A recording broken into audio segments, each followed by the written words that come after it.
नमस्कार, आप देख रहे हैं इंडिया बोल रहा है। मैं हूं आपके साथ विवेक शांडिल्य। पूरे देश में, पूरी दुनिया में आज की तारीख में सबसे बड़ा सवाल क्या है? एक आम से लेकर एक खास तक, एक मिडिल क्लास से लेकर एक अपर क्लास तक, एक लोअर मिडिल क्लास से लेकर एक बीपीएल तक। सवाल क्या है?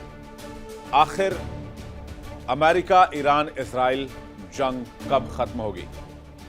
तो आज हम आपको बताने जा रहे हैं जंग के खत्म होने की तारीख। बहुत ध्यान से आज का शो देखिएगा और ज्यादा से ज्यादा लोगों तक इस वीडियो को, इस शो को शेयर कीजिएगा। कहते हैं मिडिल ईस्ट का जंग अपने अंतिम पड़ाव तक पहुंच गया है और 28 मार्च को युद्ध खत्म हो सकता है और सीजफायर का ऐलान खुद डोनाल्ड ट्रंप कर सकते हैं। मिडिल ईस्ट की जंग में पासा पलट चुका है। जो ट्रंप कल तक तेवर दिखा रहे थे, वो आज 9-2-11 होने की प्लानिंग कर रहे हैं। ईरानी जवाबी हमले ने ऐसी तबाही मचाई है कि व्हाइट हाउस तक हिल गया है। डोनाल्ड ट्रंप इस वक्त जबरदस्त प्रेशर में है। उनकी परेशानी साफ नजर आ रही है। खबरें गर्म है कि ट्रंप सीजफायर के लिए कल नहीं, आज और आज भी नहीं, अभी के मूड में हैं। किसी भी शर्त पर वो सीजफायर चाहते हैं। अमेरिका और ईरान के बीच युद्ध विराम का काउंटडाउन शुरू हो चुका है। चर्चा है 28 मार्च को ट्रंप इसका औपचारिक ऐलान कर देंगे। लेकिन शर्त बस इतनी सी है कि अमेरिका को इसमें जीता हुआ दिखाया जाना चाहिए कि अमेरिका ने वॉर जीत लिया है। और ये बात डोनाल्ड ट्रंप दर्जनों बार रिपीट कर चुके हैं कि अमेरिका इस जंग को जीत चुका है और वो इस बात को 28 तारीख से रिपीट कर रहे हैं। लेकिन इन सब के बीच में कौन फंसेगा? इन सब के बीच में फंसेगा इजराइल। अमेरिका खाड़ी से 9-2-11 तो हो जाएगा, लेकिन इजराइल के जख्मों का क्या? नेतन्याहू को लग रहा है कि ट्रंप ने अधजल गगरी छलकत जाए वाली गलती कर दी है। इजराइल इस अधूरे सीजफायर से बहुत नाराज और निराश है और डर में भी है। उसका मानना है कि लक्ष्यों को पूरा किए बिना रुकना खुद को नर्क में धकेलने जैसा है, क्योंकि तेहरान इजराइल की लड़ाई नहीं रुकने वाली है, यह अनुमान जताया जा रहा है।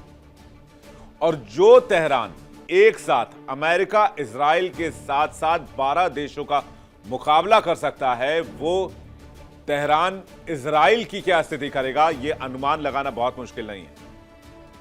इसलिए ट्रंप की यह जल्दबाजी मिडिल ईस्ट में शांति लाएगी, इसके मुझे आसार तो बहुत नहीं दिख रहे हैं। हां, तेहरान जरूर मिडिल ईस्ट में सुपर पावर बनकर उभर सकता है और इजराइल की साख भी गिर सकती है और इजराइल की मुसीबत भी बढ़ सकती है। तो सीजफायर की कहानी से लेकर इजराइल के ऊपर मंडराते खतरे तक इस खबर की एबीसीडी समझेंगे और करेंगे इस पर सबसे बड़ी international debate. Super prime time में सबसे जानदार शो आपके सामने रखेंगे। इतिहास गवाह है, जंग जब अपनों की दहलीज तक आती है तो बड़े बड़े सूरमाओं के सिंहासन हिल जाते हैं। मिडिल ईस्ट की आग ने अब अमेरिका के आंगन को झुलसाना शुरू कर दिया है। डोनाल्ड ट्रंप कल तक हुंकार भर रहे थे, आज उनके चेहरे की हवाइयां उड़ी हुई हैं। ट्रंप इस वक्त हाथ पांव फूलने वाली स्थिति में। प्रेशर इतना है कि वो अपने ही चक्रव्यूह में फंस गए हैं। सूत्र बताते हैं कि ट्रंप अब कल नहीं, आज और आज नहीं, अभी वाले मूड में है कि जंग खत्म करो, किसी भी शर्त पर, किसी भी कीमत पर। बस ये तबाही रुकनी चाहिए, क्योंकि इसका डायरेक्ट नुकसान किसको हो रहा है? अमेरिका को हो रहा है। इसलिए खबर यह मिल रही है कि 28 मार्च तक इस युद्ध को खत्म कर दिया जाएगा। अमेरिका और ईरान के बीच सीजफायर का काउंटडाउन शुरू हो सकता है। तारीख नोट कर लीजिए, 28 मार्च ये वो दिन हो सकता है जब ट्रंप अपनी हार, या यूं कहें कि शांति का सफेद झंडा लहराए, और वो भी इस शर्त के साथ कि वो इस जंग को जीत चुका है। अब आप कहेंगे कि मैं इतने श्योरिटी के साथ, मैं इतने दावे के साथ ये बात कैसे कह सकता हूं? तो चलिए हम आपको बताते हैं वो संकेत जिसमें अमेरिका के साथ सीजफायर की इस उम्मीद को जन्म दिया है। संकेत नंबर 1, अमेरिका की 15 सूत्रीय शांति योजना। अमेरिका ने 15 शर्तें रखी हैं ईरान के सामने। संकेत नंबर 2 यह है कि ट्रंप ने 5 दिन के लिए नो अटैक की पॉलिसी अपनाई और ईरान पर हमला नहीं किया, यानी बातचीत के लिए एक माहौल तैयार करने की कोशिश की। संकेत नंबर 3, मिडिल ईस्ट जंग के बीच मध्यस्थता की सक्रियता, और इस बात को ईरान ने भी कंफर्म किया है और अमेरिका ने भी कंफर्म किया। याद कीजिए, मैंने आपको लगभग एक हफ्ते पहले जानकारी दी थी कि बैक चैनल से अमेरिका ये कोशिश कर रहा है कि उसके सहयोगी देश जैसे कि कतर और यूएई और दुबई के माध्यम से किसी भी तरह से बैक चैनल डिप्लोमेसी एक्टिवेट की जाए और इस युद्ध में सीज फायर के हालात बनाए जाएं। ओमान और कतर जैसे देशों का संदेश वाहक की भूमिका के तौर पर आना इस खबर की भी पुष्टि करता है और इस बात की भी पुष्टि करता है कि अमेरिका सीज फायर चाहता है। संकेत नंबर 4, होर्मुज पर ईरान की ओर से तेवर थोड़े नरम पड़े। होर्मुज पर ईरान ने कई देशों के जहाजों को आने जाने के लिए दरवाजे खोल दिए, जिसमें 5 देश शामिल हैं।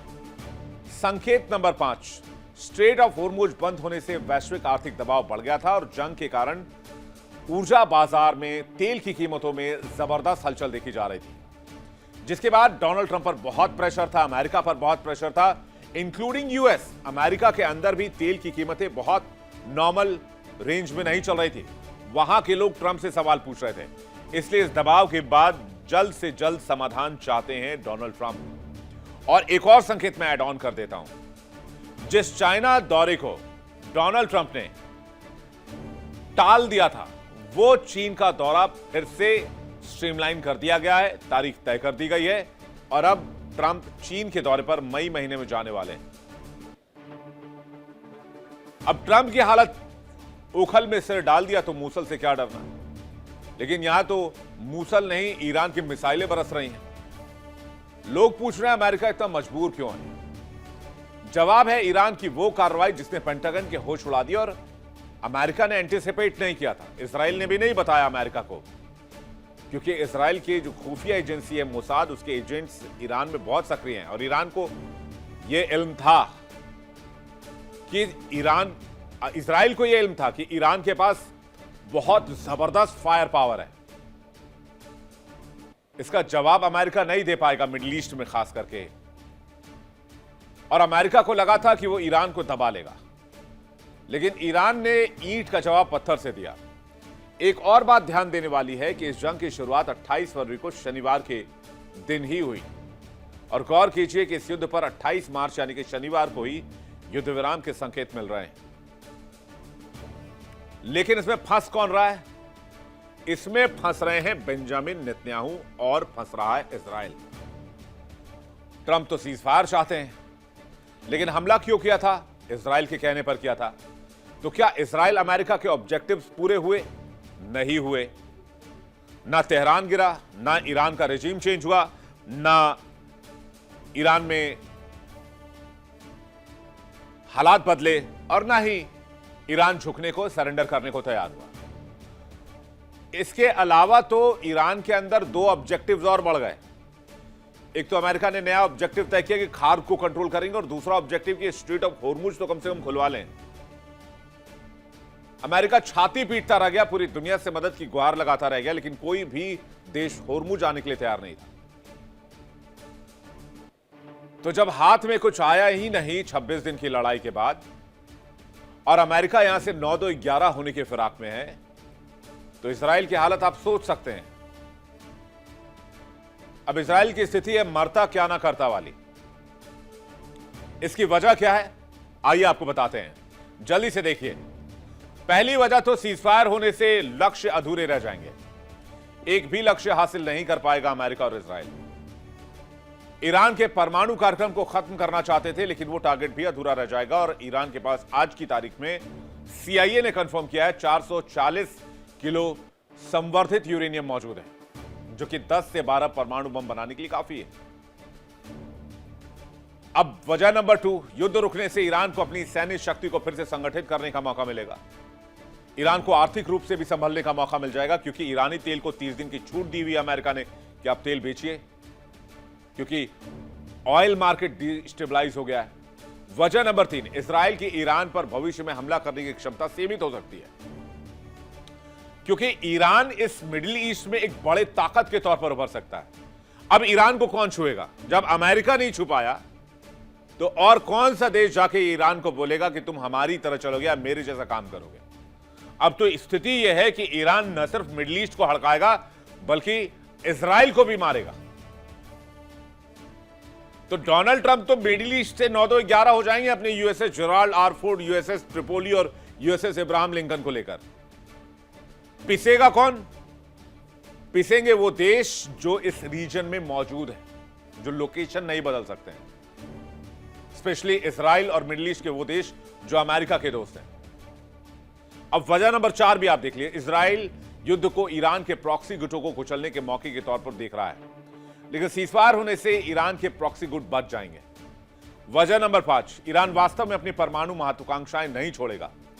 ट्रंप जल्दबाजी में समझौता कर सकते हैं और मिडिल ईस्ट खाली कर सकते हैं। ट्रंप के इस फैसले से इजरायली प्रधानमंत्री बेंजामिन नेतन्याहू बिल्कुल भी खुश नहीं। इजराइल डरा हुआ है। इजराइल का मानना है कि ट्रंप बहुत बड़ी गलती करने वाले हैं। बिना टारगेट अचीव किए सीजफायर करना इजराइल के लिए मौत का फंदा बन सकता है। इजराइल को लग रहा है कि उसे बीच राह में अकेला छोड़ दिया जाएगा जंग लड़ने के लिए। और इस जंग में दोनों तरफ भारी नुकसान हुआ है, सिर्फ जान माल का नहीं बल्कि अमेरिकी साख का भी, जो दशकों से इंटैक्ट था और अमेरिका को कोई भी मुल्क छूने की हिम्मत नहीं करता था। लेकिन ईरान ने वो माइलस्टोन सेट कर दिया है, कल को किम जोंग उन भी अमेरिका को आंखें दिखा सकता है। ट्रंप की गलतियों ने अमेरिका को उस गर्त में धकेल दिया है जहां से निकलना अमेरिका के लिए मुश्किल ही नहीं, नामुमकिन साबित होगा। अब आपको समझाते हैं मिडिल ईस्ट जंग में ट्रंप की वो गलतियां जिसके कारण ट्रंप की हालत इतनी खराब हो गई, इतनी बेकार हो गई, इतनी बुरी तरीके से डोनाल्ड ट्रंप इस जंग में फंस गए। आइए देखते हैं जंग में डोनाल्ड ट्रंप की 5 बड़ी गलती। कॉन्ट्राडिक्टरी मैसेज, विरोधाभासी संदेश। ट्रंप एक तरफ 15 सूत्रीय शांति प्रस्ताव भेज रहे हैं, दूसरी तरफ हजारों अतिरिक्त सैनिक तैनात कर रहे हैं। इसे हमला करो फिर रुको की नीति से भ्रम फैल रहा है। अत्यधिक मांगे, 15 सूत्रीय मांगे दी हैं। ईरान के परमाणु और मिसाइल प्रोग्राम को पूरी तरीके से खत्म करने की शर्त रख दी गई है, जिसे ईरान ने असंभव बताया है और इसे सिरे से खारिज कर दिया है। इजराइल के साथ तालमेल की कमी, ट्रंप जल्दबाजी में सीजफायर चाहते हैं, जबकि नेतन्याहू चाहते हैं कि ईरान को पूरी तरीके से कुचले बगैर इस युद्ध को बंद करना ठीक नहीं होगा। और इस मतभेद में अमेरिका और इजराइल अलग थलग हो गए। ईरान की क्षमता का गलत आकलन करना, जो बात मैं आपको बता रहा था। अमेरिकी खुफिया रिपोर्ट्स ने दावा किया था कि नेतृत्व खत्म होने से ईरान बिखर जाएगा, लेकिन ईरान ने जबरदस्त पलटवार किया और इससे अमेरिका भी चौंक गया। भरोसे की कमी, ईरान का कहना है कि जब भी बातचीत की मेज पर हम जाते हैं तब तब अमेरिका की तरफ से पीठ में छुरा घोंपा जाता है। इस धोखे की वजह से ईरान आंख मूंद कर अमेरिका पर भरोसा नहीं कर सकता है और इसी वजह से अमेरिका की कूटनीति पूरी तरीके से फेल हो सकती है। लेकिन डोनाल्ड ट्रंप क्या करें?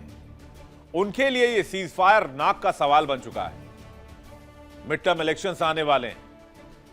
लेटेस्ट सर्वे और रिपोर्ट्स ये बता रहे हैं कि आज की तारीख में अगर चुनाव अमेरिका में करा दिए जाएं तो डोनाल्ड ट्रंप ना घर के रहेंगे ना घाट के रहेंगे। उनका घमंड उनको ले डूबा है। इजराइल चाहता है कि अमेरिका जंग लड़े। अमेरिका चाहता है कि कम से कम नाक और साख बचा ली जाए अभी की जो स्थिति है उससे निकलकर। सीजफायर की बातें तो हो रही हैं, लेकिन जंग में किसको कितना नुकसान हो चुका है यह भी देखने समझने वाली बात है। दावा यह है कि ईरान में 1500 से ज्यादा लोगों की मौत हो गई है, 19,000 से ज्यादा लोग घायल हैं। कुछ रिपोर्ट्स के मुताबिक 6,000 से ज्यादा सैन्यकर्मी मारे गए हैं। नतांज और इस्फहान जैसे परमाणु ठिकानों को भारी नुकसान हुआ है। तेल डिपो और दक्षिणी पार्स गैस क्षेत्र को भारी नुकसान हुआ है। 190 से अधिक मिसाइल लॉन्चर नष्ट किए गए हैं और 140 नौसैनिक जहाज क्षतिग्रस्त हुए हैं। इजराइल से जो जानकारी है उसके मुताबिक अब तक 18 लोगों की मौत हुई है, 3 सैनिकों की मौत हुई है, 5,000 से अधिक लोग घायल हैं। आवासीय इमारतों पर भी मिसाइल हमले हुए और इजरायली इकोनॉमी बुरी तरह करा रही है। हर हफ्ते लगभग $2.93 बिलियन का नुकसान है। अमेरिका को क्या नुकसान है? 17 अमेरिकी बेस नुकसान के अंदर है। $800 मिलियन की संपत्ति खत्म हो चुकी है। 13 अमेरिकी सैनिकों के मारे जाने की खबर है। लेकिन आपको बता दें, अमेरिका ने अभी तक कोई स्पष्ट डेटा नहीं दिया है। और जब जब अमेरिकी रक्षा सचिव से पूछा गया पीट हेग्सेथ से कि आंकड़े क्या हैं मारे गए सैनिकों के, मारे गए लोगों के, घायल हुए सैनिकों के, उन्होंने हर बार इस सवाल को टाला है। कहते हैं इस जंग में अमेरिका के 12 रडार सिस्टम नष्ट कर दिए गए, सैटेलाइट टर्मिनल को उड़ा दिया गया। लेबनान में 1000 से ज्यादा लोगों की मौत हो चुकी है, 10 लाख से अधिक लोग विस्थापित हैं। कतर की एलएनजी निर्यात क्षमता 17% तक खत्म हो गई है। सालाना $20 बिलियन के राजस्व का नुकसान हो सकता है। इसलिए पूरी दुनिया 28 मार्च का इंतजार कर रही है। लेकिन इस 28 मार्च का इंतजार इजराइल को नहीं है। तो दो चीजें यहां से हो सकती हैं। पहली बात तो ये, तूफान से पहले की खामोशी हो सकती है और ट्रंप को ये यूटर्न इतिहास में उनकी सबसे बड़ी कमजोरी के तौर पर देखा जाएगा और अमेरिका के हार के तौर पर देखा जाएगा। बेशक आज की तारीख में डोनाल्ड ट्रंप कितना भी छाती चीर कर यह दिखा दे कि वो जंग जीत चुके हैं, लेकिन इतिहास इसे हार के तौर पर देखेगा और इजराइल नहीं चाहेगा कि किसी भी कीमत पर सीज फायर हो जाए, क्योंकि इसके बाद अगर किसी का नंबर होगा तो सिर्फ और सिर्फ इजराइल का होगा। चलिए अब इस पर डिबेट ओपन करते हैं। बातचीत करने के लिए मेहमानों का एक बड़ा पैनल हमारे साथ जुड़ रहा है। कर्नल हिमांशी सिंह हमारे साथ जुड़ रहे हैं, रक्षा विशेषज्ञ, बहुत स्वागत है आपका। ब्रिगेडियर विनोद दत्ता हमारे साथ जुड़ रहे हैं, बहुत स्वागत है आपका। अहमद मस्ती खान, वरिष्ठ पत्रकार, हमारे साथ अमेरिका से जुड़ रहे हैं, बहुत स्वागत है आपका। और सैयद अली अदनान हमारे साथ जुड़ रहे हैं, ईरान मामलों के जानकार, बहुत स्वागत है आपका। देखिए इंडिया डेली 24/7 अब आपके स्मार्ट टीवी पर। इंडिया डेली मौजूद है सभी डिजिटल प्लेटफॉर्म पर लाइव और लगातार। इंडिया डेली 24/7 हर दिन राष्ट्र को समर्पित।